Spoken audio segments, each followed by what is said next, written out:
Hello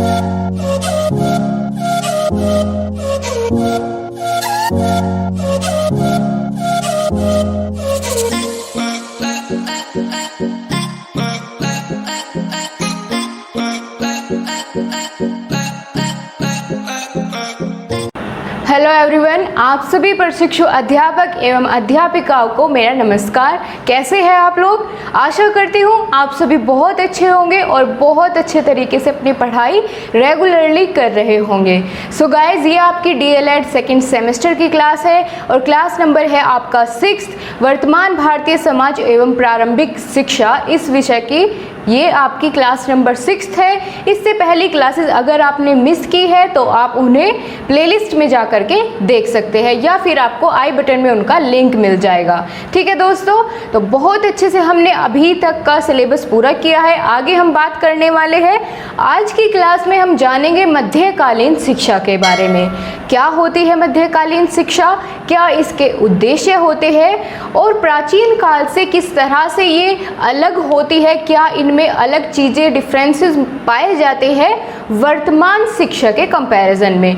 तो क्या इनके गुण होते हैं, क्या दोष होते हैं, सभी के बारे में हम बात करने वाले हैं आज की क्लास में। ठीक है गाइज, तो आप सभी हो जाइए तैयार। फटाफट से जिसने वीडियो को लाइक नहीं किया है लाइक करिए अभी और अपने दोस्तों को बुला लीजिए। हम लाइव पढ़ रहे हैं। ओके, गुड मॉर्निंग सभी को, गुड मॉर्निंग। चलिए अब पढ़ाई करें। ठीक है, बात करनी बंद कीजिए अभी। और हाँ, कल मैंने आपसे एक क्वेश्चन पूछा था क्लास के एंड में कि प्राचीन भारतीय जो शिक्षा है उसका सबसे पहला या प्रथम विश्वविद्यालय या संस्थान कौन सा था। तो उनमें से एक बच्चे ने बिल्कुल सही जवाब दिया है, मैं उसका नाम लेना चाहूँगी। ये है सृष्टि सोनी। बहुत अच्छे से आपने इसका जवाब दिया है, बहुत बढ़िया। ठीक है, चलिए ऐसे ही जवाब देते रहिएगा। मुझे अच्छा लगता है कि कितने ध्यान से आप क्लास ले रहे हैं, कितना अच्छे से पढ़ रहे हैं। तो चलिए आज की क्लास की शुरुआत करते हैं और सबसे पहले जानेंगे कि हम आज की क्लास में क्या क्या चीज़ें पढ़ने वाले हैं। तो आपके सामने पूरी लिस्ट है। आज हम डिस्कस करेंगे मध्यकालीन शिक्षा यानी मुगल कालीन शिक्षा के बारे में। मध्यकालीन शिक्षा की विशेषताएं क्या होती है और मध्यकालीन शिक्षा के प्रमुख केंद्र कौन कौन से होते हैं। ठीक है, उसके बाद हम बात करेंगे स्त्री शिक्षा की स्थिति क्या है मध्यकालीन शिक्षा के दौरान। प्राचीन काल में क्या स्थिति उनकी थी स्त्री की प्राचीन काल की शिक्षा में, वो हमने कल बात कर ली है उसके बारे में। आज हम बात कर रहे हैं मध्यकालीन शिक्षा की। तो हम स्त्री शिक्षा की क्या स्थिति है, उसके बाद में हम बात करेंगे मध्यकालीन शिक्षा के उद्देश्य कौन कौन से होते हैं और वो किस तरह से प्राचीन शिक्षा से अलग है। मध्यकालीन शिक्षा प्रणाली के गुण और मध्यकालीन शिक्षा प्रणाली के दोष, यही सभी टॉपिक्स हम आज की वीडियो में कवर करने वाले हैं। पूरा मध्यकालीन भारतीय शिक्षा आज की वीडियो में हम खत्म करेंगे। क्लियर है फ्रेंड्स? सो तैयार हो जाइए पढ़ने के लिए बिल्कुल अच्छे से। चलिए बात कर रहे हैं हम मुगल कालीन शिक्षा यानी मध्यकालीन शिक्षा, क्योंकि मध्यकालीन शिक्षा को मुगल कालीन शिक्षा के नाम से भी जाना जाता है। तो इसलिए आपके एग्जाम में अगर मुगल कालीन पूछा जाए तो भी आपको वही लिखना है और मध्यकालीन पूछा जाए तो भी आपको सेम आंसर लिखना होगा। सही है, समझ गए? ओके, और यहाँ से क्वेश्चन आपके एग्जाम में बहुत बनते हैं, तो बहुत ध्यान से पढ़ते चलिएगा साथ साथ में और बहुत ध्यान से समझिएगा। ठीक है, चलिए हम बात कर रहे हैं मेडिवल पीरियड एजुकेशन यानी मध्यकालीन जो भारतीय शिक्षा थी उसके बारे में। तो मुगल कालीन जो मुस्लिम शासकों द्वारा भारत पर शासन स्थापित कर लेने के परिणाम स्वरूप प्राचीन भारतीय शिक्षा पद्धति का ह्रास होने लगा था। ठीक है, मुस्लिम जो शासक थे अपने साथ एक नवीन संस्कृति, धर्म तथा आदर्श लेकर के भारत में आए थे। अपने शासन को सुदृढ़ करने के लिए उन्होंने स्वयं को मुस्लिम धर्म एवं इस्लामी ज्ञान व संस्कृति का प्रचार करने के लिए समर्पित कर दिया था। यानी वो चाहते थे कि उनके धर्म और उनकी संस्कृति का प्रचार हो जो कि वो बाहर से लेकर के आए थे। तो उन्होंने अपने आप को इसी काम के लिए समर्पित कर दिया ताकि वो अपने शासन के दौरान इस सभ्यता को सुदृढ़ कर सके। ठीक है, आगे बढ़ते हैं और थोड़ा जानते हैं इसके बारे में। उनके द्वारा इस शिक्षा में किए गए प्रयासों के परिणाम स्वरूप देश में नई शिक्षा व्यवस्था अर्थात इस्लामी शिक्षा पद्धति का विकास हुआ।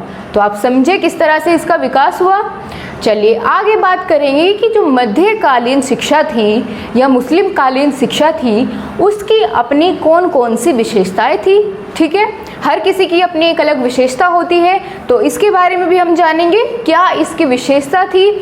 और जो है ये आप ये भी कह सकते हैं कि यहाँ से कुछ चीज़ें जो मध्यकालीन शिक्षा की विशेषता थी, यहाँ से कुछ विशेषताएं आज भी अपनाई जाती है। वर्तमान जो भारतीय शिक्षा है उसमें यहाँ से कुछ अच्छी चीज़ें जो है वो अपनाई जाती है। तो देखते हैं कौन कौन सी इसकी विशेषताएं थी। पहले बात करें बिस्मिल्लाह रस्म, इसके बारे में हम अभी जानेंगे क्या होती है बिस्मिल्लाह रस्म। ठीक है, शिक्षा संस्थाएं, कौन कौन सी शिक्षा संस्थाएं थी मध्यकालीन शिक्षा के दौरान, उनकी बात करेंगे। ठीक है, मध्यकालीन शिक्षण पद्धति क्या अपनाई जाती थी शिक्षण की मध्यकालीन भारत में, वो बात करेंगे। और गुरु शिष्य के संबंध किस प्रकार के थे, प्राचीन काल में कैसे थे, सुदृढ़ और मधुर संबंध थे। अब बात करेंगे मध्यकालीन शिक्षा की, तो इनके बीच संबंध यहाँ पे कैसे थे वो देखेंगे। साथ ही साथ हमने बात करनी है स्त्री शिक्षा की क्या स्थिति है, क्या स्थिति थी मध्यकालीन शिक्षा के दौरान। और व्यावसायिक शिक्षा दी जाती थी, उपाधियाँ कौन सी मिलती थी, यानी क्या होता था मध्यकालीन शिक्षा में जब शिक्षा समाप्त होती थी तो उन्हें जो विद्यार्थी होते थे उन्हें उपाधि के साथ नवाजा जाता था। तो उनकी बात करेंगे, बहुत ही इंपॉर्टेंट है, यहाँ से क्वेश्चन बनता है क्योंकि बहुत ज़रूरी इनके नाम हो जाते हैं। अभी जानेंगे हम अगली स्लाइड में उसके बारे में। ओके, अच्छा, निःशुल्क शिक्षा, ये एक बहुत अच्छा इसकी विशेषता थी कि इस काल में भी निःशुल्क शिक्षा प्रोवाइड की जाती थी। और उर्दू भाषा का विकास मध्यकालीन भारत के दौरान ही या मध्यकालीन शिक्षा में ही उर्दू भाषा का विकास हुआ। चलिए अब हम बात करने वाले हैं बिस्मिल्लाह रस्म के बारे में। तो बहुत ध्यान से सुनिएगा, बहुत इंटरेस्टिंग है अगर आप नहीं जानते हैं इसके बारे में। ओके, क्या थी बिस्मिल्लाह रस्म? तो मुस्लिम शिक्षा का प्रारंभ बिस्मिल्लाह रस्म से होता है, यानी जब मुस्लिम शिक्षा का प्रारंभ होता है, प्राथमिक विद्यालय कह सकते हैं आप, जिस तरीके से यहाँ प्राथमिक विद्यालय में अभी आप एडमिशन लेते हैं तो वहाँ पर जब वो प्राथमिक शिक्षा अपनी शुरू करता था, प्रारंभ करता था, तो उसी रस्म को बिस्मिल्लाह रस्म कहा जाता था। क्या होता था बिस्मिल्लाह रस्म में वो भी जानेंगे। बिस्मिल्लाह रस्म वैदिक काल के उपनयन संस्कार और बौद्ध काल के प्रव्रजा संस्कार से मिलती जुलती थी। इन दोनों संस्कार के बारे में कौन कौन से, उपनयन और जो बौद्ध काल का प्रव्रजा संस्कार है, इनके बारे में हमने कल की वीडियो में बहुत ही विस्तार के साथ जाना है। अगर आपने नहीं देखा है तो प्लीज़ जाके देखिए उसको, बहुत अच्छे से हमने उसके बारे में समझा है। ठीक है, तो ये रस्म भी उनके जैसे ही मिलती जुलती थी, वही कुछ चीज़ें इसमें भी जो है वहीं से ली गई है, क्योंकि वहाँ पर भी जो प्राथमिक शिक्षा होती थी, जब बालक अपनी शिक्षा की शुरुआत करता था तो तभी इन रस्म के नाम पड़ते थे, उपनयन संस्कार और प्रव्रजा संस्कार। इसी तरह से जब मुस्लिम शिक्षा का प्रारंभ होता था तो बिस्मिल्लाह रस्म की शुरुआत होती थी। ठीक है, इस रस्म में क्या होता था, बालक की आयु 4 वर्ष 4 माह और 4 दिन की हो जाने पर उसे नए कपड़े पहनाकर मौलवी जी के पास ले जाते थे। ठीक है, यहाँ पर बालक को मौलवी साहब के द्वारा उच्चारित कुरान की कुछ आयतों को दोहराना पड़ता था, यानी जो वहाँ के मौलवी होते थे वो उन्हें कुछ आयतें देते थे दोहराने की कुरान की। ठीक है, अगर वे उन्हें दोहरा देते थे तो उनका एडमिशन पक्का, लेकिन अगर वो उन्हें दोहरा नहीं पाता था, वो बालक 4 वर्ष 4 माह और 4 दिन का वो बालक अगर उन आयतों को दोहरा नहीं पाता था तब उससे बस एक वर्ड कहलवाया जाता था, वो था बिस्मिल्लाह। ठीक है, अगर बच्चा इस वर्ड को उच्चारित कर देता था तो उसके जो प्रारंभिक शिक्षा थी उसकी शुरुआत मानी जाती थी। ठीक है, वहीं से शुरुआत हो जाती थी, यानी तब बिस्मिल्लाह शब्द कहना ही पर्याप्त समझा जाता था। अगर वो उन आयतों को नहीं दोहरा पाता तो बस एक वर्ड बोल देता था, बिस्मिल्लाह, ये बुलवाया जाता था। और जैसे ही उसने बोला तो उसकी जो है औपचारिक पढ़ाई वहीं से शुरू हो जाती थी। तो है ना बहुत इंटरेस्टिंग, आपने जाना इसके बारे में, आगे बढ़े। ठीक है, चलिए अब हम बात करेंगे शिक्षा संस्थाएं के बारे में। कौन कौन सी शिक्षा संस्थाएं थी मध्यकालीन शिक्षा के दौरान। ठीक है, मुस्लिम काल में शिक्षा की व्यवस्था के लिए दो प्रमुख संस्थान थे। कौन कौन से? एक तो मकतब और दूसरा था मदरसा। ठीक है, एक मकतब और दूसरा मदरसा। इनका देखते हैं मकतब किसे कहते हैं, ये जानेंगे। ठीक है, पहले मकतब के मुक्त रूप से प्रारंभिक शिक्षा दी जाती थी मकतब में। अगर प्रारंभिक शिक्षा मिलती थी तो बच्चे को कहाँ जाना था? मकतब में। लेकिन अगर उसके बाद की शिक्षा यानी उच्च शिक्षा ग्रहण करनी हो तो बालक को जाना होता था मदरसे में। क्लियर हुआ? ये इन दोनों के बीच में डिफरेंस है। जो प्रारंभिक शिक्षा थी वो शुरू होती थी उनकी बच्चों की मकतब में, लेकिन जब वो बड़े होते थे उनको उच्च शिक्षा लेनी होती थी तो उन्हें मदरसे में अपना एडमिशन लेना होता था। ठीक है, मकतब शब्द की उत्पत्ति अरबी के कुतुब शब्द से हुई है। आपसे पूछा जा सकता है क्वेश्चन कि मकतब जो शब्द है उसकी उत्पत्ति किससे हुई है, तो वो अरबी भाषा के कुतुब शब्द से हुई है, जिसका अर्थ है उसने लिखा, यानी ही रॉट। ठीक है, क्या है मकतब का मतलब? उसने लिखा, ही रॉट। उर्दू भाषा का कुतुब शब्द किताब का बहुवचन है। समझे आप? किताब का बहुवचन है उर्दू भाषा का कुतुब शब्द। इस प्रकार मकतब वह स्थान है जहां बालक को पढ़ना और लिखना सिखाया जाता है। इस प्रकार मकतब प्राथमिक शिक्षा के केंद्र थे। अब आपको बिल्कुल सही से समझ आ गया होगा कि मकतब और मदरसे में क्या डिफरेंस है। क्या है कि मकतब में प्राथमिक शिक्षा दी जाती थी और मदरसे में उच्च शिक्षा। क्लियर हुआ आप सभी को? और इन दोनों के वर्ड का मीनिंग आपने बिल्कुल अच्छे से समझ लिया। आगे बढ़ते हैं। क्लियर हुआ आप सभी को? फटाफट से अपने जवाब दीजिए, यस और नो।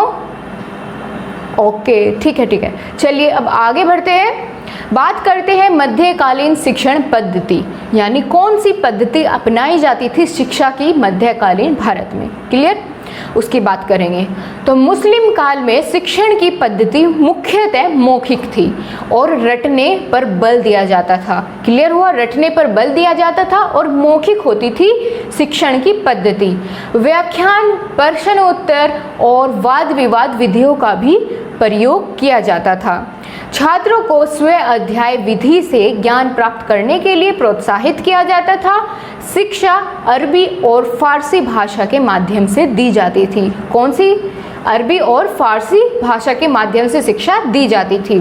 लेकिन बाद में प्रारंभिक शिक्षा उर्दू के माध्यम से दी जाने लगी। पहले अरबी और फारसी में, लेकिन धीरे धीरे थोड़ा जैसे ही टाइम चेंज होता जाता है तो वो प्रारंभिक भाषा उर्दू में दी जाने लगी। समझ आया आपको? तो क्या थी शिक्षण की पद्धति? मौखिक थी और रटने पर बल दिया जाता था। ये इसका एक दोष भी माना जाता है कि रटने पर बल दिया जाता था। तार्किक जो विशेषताएं होती थी बालक की, उन्हें बढ़ावा नहीं दिया जाता था। क्लियर हुआ आप सभी को? चलिए आगे जानते हैं गुरु शिष्य के संबंध कैसे थे मध्यकालीन या फिर मुस्लिम कालीन शिक्षा के दौरान। तो मुस्लिम काल में गुरु और शिष्य के संबंध बहुत घनिष्ठ थे। शिक्षकों को समाज में अत्यंत सम्मानीय स्थान दिया जाता था और शिक्षकों को वेतन बहुत कम मिलता था, फिर भी उन्हें सभी स्थानों पर बहुत सम्मान दिया जाता था। तो कैसे संबंध थे? बहुत ही घनिष्ठ संबंध थे गुरु और शिष्य के बीच में। ठीक है, आगे बात करें। आगे हम देखते हैं स्त्री शिक्षा की क्या स्थिति मध्यकालीन शिक्षा के दौरान थी। तो मुस्लिम कालीन जो शिक्षा थी उसमें स्त्री शिक्षा को उपेक्षित समझा जाता था, यानी स्त्रियों को उस हद तक शिक्षा प्रोवाइड नहीं की जाती थी जैसी होनी चाहिए या वर्तमान में जिस तरह से मिल रही है। क्यों? क्योंकि मुस्लिम काल में जो महिलाएं थी वो जो पर्दा प्रथा होती है उसका प्रचलन होता था। पर्दा प्रथा मतलब घूंघट या अपना फेस कवर करके रखना, किसी के सामने नहीं आना, इस तरह की। ठीक है, इसी कारण जो है स्त्री शिक्षा का विकास बहुत कम हुआ मध्यकालीन शिक्षा में या मुगल कालीन शिक्षा के दौरान। क्लियर? कम आयु की लड़कियां मकतब में जाकर प्रारंभिक शिक्षा तो ग्रहण कर लेती थी, लेकिन जब बात आती थी उच्च शिक्षा ग्रहण करने की तो फिर वहाँ पर उनको रोक लिया जाता था। लेकिन जो कुछ बड़े घराने होते थे, उच्च घराने होते थे, उनकी लड़कियां जो है वो ग्रहण करती थी उच्च शिक्षा, ठीक है, वहीं तक सीमित थी। क्लियर हुआ आप सभी को? क्या स्थिति थी? स्त्री शिक्षा की उपेक्षित माना जाता था। वो पर्दा प्रथा का प्रचलन था। जिस तरीके से हमने प्रारंभिक जो प्राचीन काल की बात की उसमें भी कुछ ऐसा ही हमें देखने को मिला था, ठीक है। उसमें भी स्त्री शिक्षा का विकास बहुत कम था और यहाँ भी ऐसा ही देखने को मिलता है। बात करते हैं व्यावसायिक शिक्षा। कैसी व्यावसायिक शिक्षा मिलती थी मध्यकालीन शिक्षा के दौरान? मुस्लिम काल में शिक्षकों द्वारा हस्तकला, ललित कला और वास्तुकला जैसी व्यावसायिक शिक्षा को प्रोत्साहन दिया जाता था। मुस्लिम काल में नक्काशी, दस्तकारी, हाथी दांत और मलमल आदि कला कौशल से संबंधित कार्य भी उच्च कोटि के लिए किए जाते थे, समझे। इसलिए इन कलाओं में दक्ष कारीगरों के साथ काम करके छात्र इन कलाओं में माहिर हो जाते थे और उनके साथ काम करके इन कलाओं का परीक्षण लेते थे, ठीक है। तो व्यावसायिक शिक्षा पर भी यहाँ पर बल दिया जाता था, ये इसका एक गुण है। समझ आया आपको? आगे अलग से भी डिफ्रेंशिएट करेंगे इन्हें, अभी यही समझते हैं उपाधियाँ। यानी क्या होता था, प्राचीन काल में ऐसी कोई उपाधि नहीं मिलती थी कि शिक्षा खत्म हुई तो कोई उपाधि दी जाती थी, ऐसा कुछ नहीं था। लेकिन मध्यकालीन में शिक्षा के दौरान ये प्रचलन की शुरुआत हुई क्या कि शिक्षा समाप्ति के पश्चात छात्रों को उपाधियां प्रदान की जाती थी। कैसी? तर्क शास्त्र तथा दर्शन शास्त्र की शिक्षा समाप्त जो कोई कर लेता था उसको फाजिल उपाधि मिलती थी और धर्म में विशेष योग्यता प्राप्त करने पर आलिम उपाधि दी जाती थी। ये आपको दोनों बहुत अच्छे से याद रखनी है। फाजिल उपाधि कब मिलती थी? जब तर्क शास्त्र और दर्शन शास्त्र में जो है तर्क शास्त्र और दर्शन शास्त्र में की पढ़ाई पूरी होती थी तो उन्हें मिलती थी फाजिल उपाधि। लेकिन जब बात आती थी धर्म में विशेष योग्यता हासिल करने की तो उन्हें मिलती थी आलिम उपाधि, ठीक है। आलिम और फाजिल, इन दोनों के बीच में डिफरेंस आपको याद रखना है। कोई भी आपसे वेरी शॉर्ट या फिर मल्टीपल चॉइस क्वेश्चन में पूछा जा सकता है। क्लियर है दोस्तों?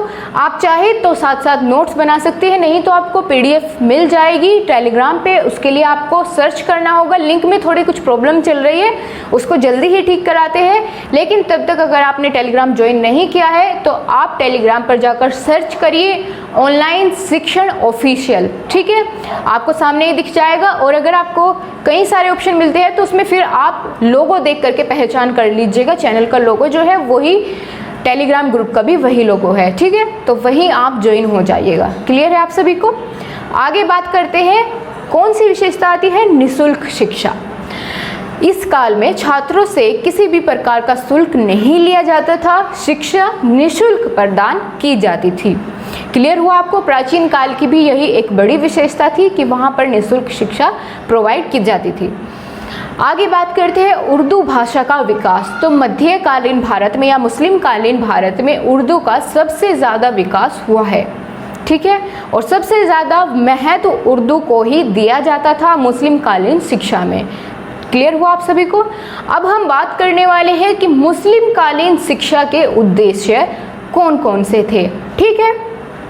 चलिए देखते हैं AIIMS of medieval period education कौन कौन से होते। मुस्लिम कालीन शिक्षा के उद्देश्य वैदिक कालीन शिक्षा व बौद्धिक कालीन शिक्षा से बिल्कुल भिन्न थे। उन दोनों के बारे में हम जान चुके हैं पहली वीडियोस में। आज हम बात कर रहे हैं मध्यकालीन शिक्षा की, तो बहुत ध्यान से पढ़िए। अब हम बात करने वाले हैं इनके उद्देश्य क्या थे, ठीक है, मुस्लिम कालीन शिक्षा के। पहला, इस्लाम धर्म का प्रचार व प्रसार करना। इनका एकमात्र उद्देश्य जो सर्वाधिक जिसे ये अपना सबसे महत्वपूर्ण मानते थे वो यही था कि इस्लाम धर्म का प्रचार और प्रसार करें, ठीक है।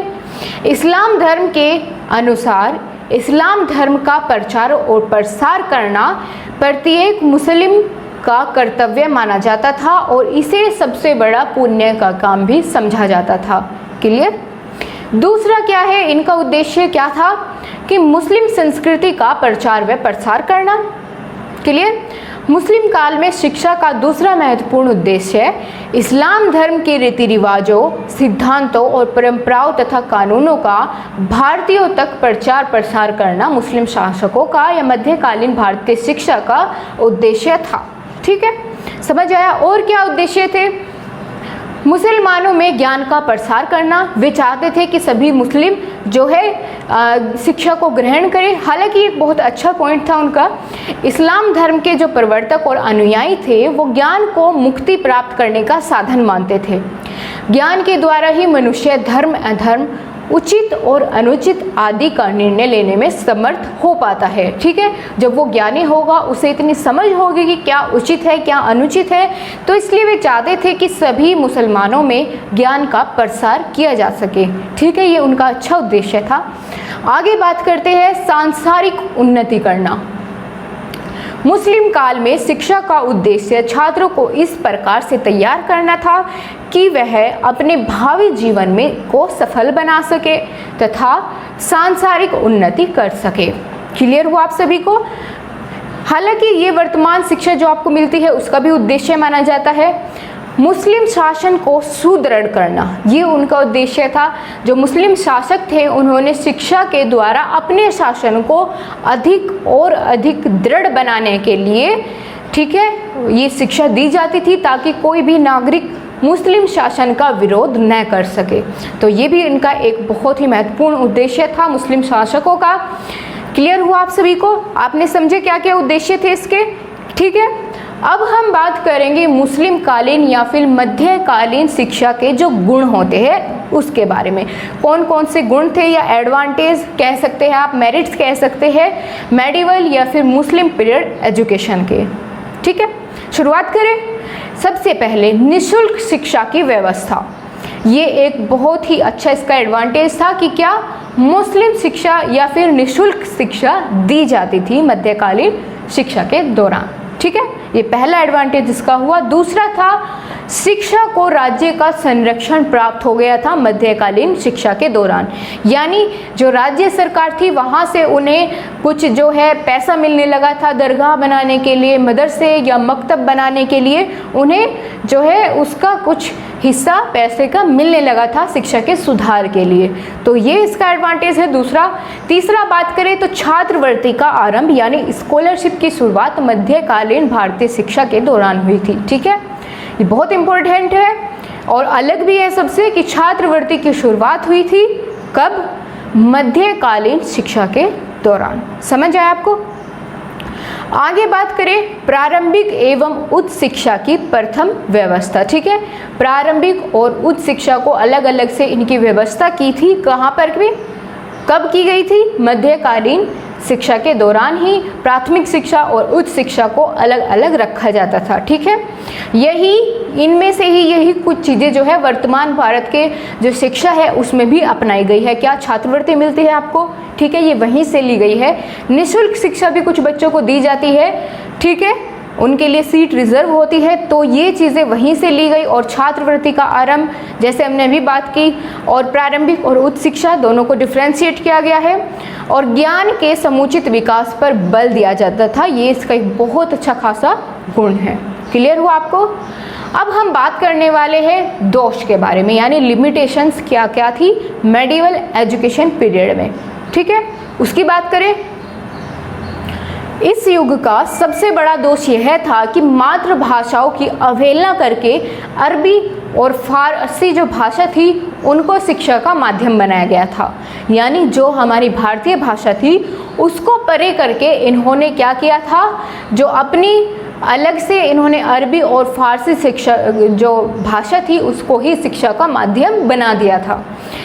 इससे बड़ी हानि हुई क्या कि प्रांतीय भाषाओं का विकास जो है वो उचित ढंग से नहीं हो पाया।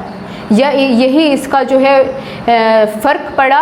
यहाँ की जो प्रांतीय भाषाएं थी उन पर इसका बहुत ज़्यादा फ़र्क देखने को मिला क्योंकि उनका विकास फिर नहीं हो पाया। फारसी और अरबी भाषा का ही उन्होंने विकास किया यहाँ पर। अगला है मुस्लिम शिक्षा का पाठ्यक्रम तथा संगठन इस प्रकार का था जिससे पूर्णतः मुसलमान ही अपना सकते थे। वास्तव में उसमें सार्वजनिकता का अभाव था। ठीक है, ये एक देखने को मिलता है उनकी लिमिटेशन। आगे बात करें, इस काल में स्त्री शिक्षा की पूर्ण उपेक्षा की जाती थी, जैसा कि हमने अभी पीछे बात की, क्योंकि पर्दा प्रथा के कारण उन्हें स्वतंत्रता नहीं थी शिक्षा प्राप्त करने की। आगे बात करें, अगला पॉइंट है विद्यालय में दंड प्रणाली जो है बहुत कठोर मानी जाती थी, जिसके कारण बच्चे विद्यालय जाना ही छोड़ देते थे या फिर अपनी जो शिक्षा थी उसको बीच में ही छोड़ देते थे डर के कारण। आगे बात करते हैं, शिक्षण प्रणाली में रखने पर, जो शिक्षण प्रणाली थी उसमें रटने पर अधिक बल दिया जाता था। सॉरी, ये बाय मिस्टेक रखने हो गया है, वो रटने हैं। रटने पर अधिक बल दिया जाता था। छात्रों की तार्किक शक्ति का प्रोत्साहन वहाँ पे बिल्कुल नहीं किया जाता था और उन्हें बल दिया जाता था रटने पर। कैसी पद्धति अपनाई जाती थी शिक्षा की? मौखिक पद्धति। समझ आया आप सभी को? क्लियर है? पक्का? आगे बढ़ते हैं। लास्ट पॉइंट जो इसके बारे में हम जानने वाले हैं वो है मध्यकालीन शिक्षा के केंद्र, यानी कहाँ पर उन्हें शिक्षा मिलती थी, उसके कौन कौन से केंद्र थे, उनकी एक लिस्ट हम देख लेते हैं। ठीक है, आपके एग्जाम में पूछा जा सकता है क्वेश्चन। तो main centres of education in medieval period, इनके बारे में हम बात करेंगे। चलिए देखते हैं कौन कौन से हैं। दो के बारे में तो हम पहले ही जान चुके हैं, कौन कौन से? मकतब और दूसरा मदरसा। बाकी के बारे में समझते हैं अभी। एक होता है दरगाह, दरगाह पर उन्हें शिक्षा दी जाती थी। और क्या था शिक्षा का केंद्र? फारसी के स्कूल और कुरान के स्कूल, ये जो है उनके शिक्षा के मुख्य केंद्र माने जाते थे। क्लियर हो आपको कौन कौन से? मकतब, मदरसा, कुरान स्कूल और फारसी के स्कूल और दरगाह। ठीक है, क्लियर हो आप सभी को? पक्का? ठीक है, चलिए अब आप ये बताइए कि आपको आज की क्लास कैसी लगी, और अगर आप चैनल पर नए हैं तो सब्सक्राइब कीजिए, अपने फ्रेंड्स के साथ शेयर कीजिए। अगर वीडियो अभी तक लाइक नहीं की है तो लाइक कर दीजिएगा। अगर आपको मेरी मेहनत और आपका पढ़ाया हुआ मेरा समझ आता है तो आप बिल्कुल मुझे बताइए, कमेंट बॉक्स में मुझे ज़रूर बताया कीजिए। उससे मुझे पता चलता है कि मैं अपनी बात को आप तक पहुंचाने के लिए कितनी सफल हुई हूँ। ठीक है दोस्तों, तो मिलते हैं आपसे नेक्स्ट क्लास में। तब तक के लिए बाय बाय, टेक केयर।